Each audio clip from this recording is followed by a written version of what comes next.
Next question. Roger is asking, who are the Anakims referred to in Joshua 11:21? And can we maybe get Joshua 11:21 up here so we know what we are referring to?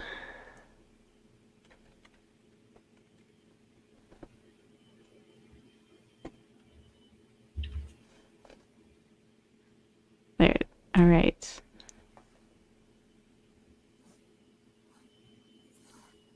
Okay, who wants to take this one? Always the fun one. I don't mind unless Jay, you want to jump in or do you want to go first? No, go ahead and read it, and I'll have some other Bible verses ready for us.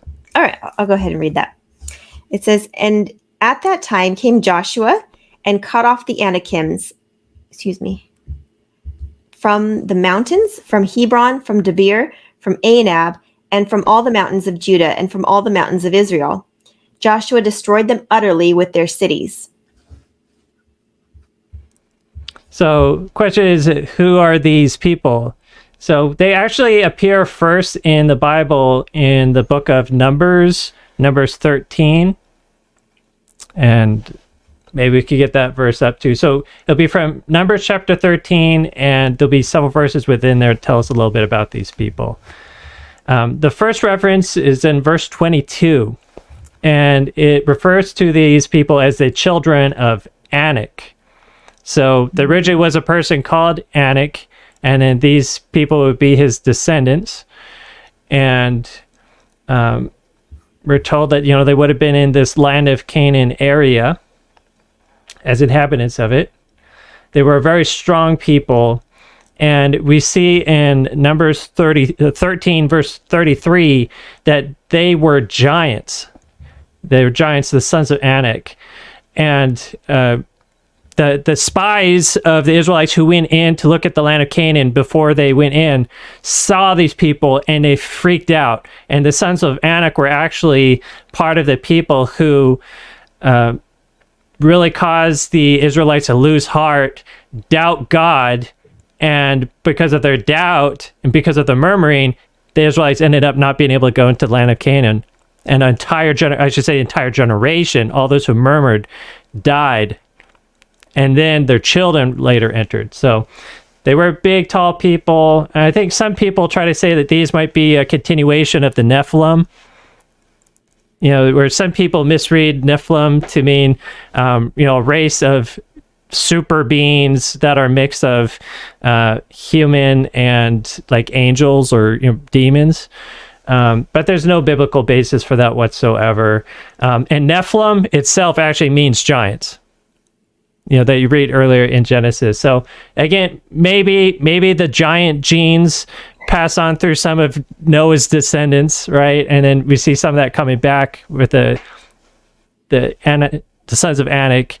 We know some Philistines were really tall, so it wasn't exceptional to have tall people even during these biblical times. Mm-hmm. At least some giants. Absolutely. Any other comments on that one, Tina? No, I think that, I don't know if this, I guess I want to make sure I touch everything that the person asking the question is asking about. I know he's saying, who are these people? I guess my thought is like, why would God why would they be utterly destroyed?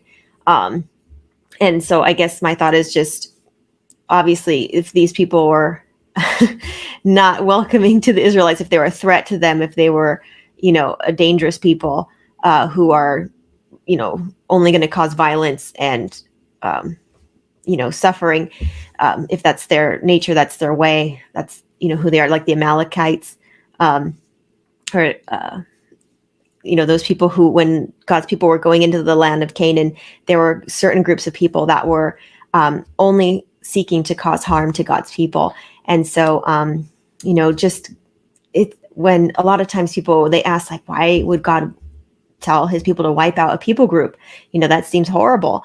But when you know kind of the history of these people, and I don't know if they were worshipers of Baal, I know that tends to be more like the reason why a people group was asked to be wiped out is because they were worshipers of Baal, and the worshipers of Baal would murder their babies and cause God's people to practice this evil practice. And you read about it in the book of Isaiah, where God's like, I never asked you to do such a thing. Why would I ask you to, sacrifice your children in fire? Like, that's horrible. And so to get rid of these practices, because it was so ingrained in the culture of these people groups, God had to just say, we have to wipe out this culture. Not that God doesn't love them, he does, but they were beyond the point of repentance, and they were just being so ingrained in this these evil practices.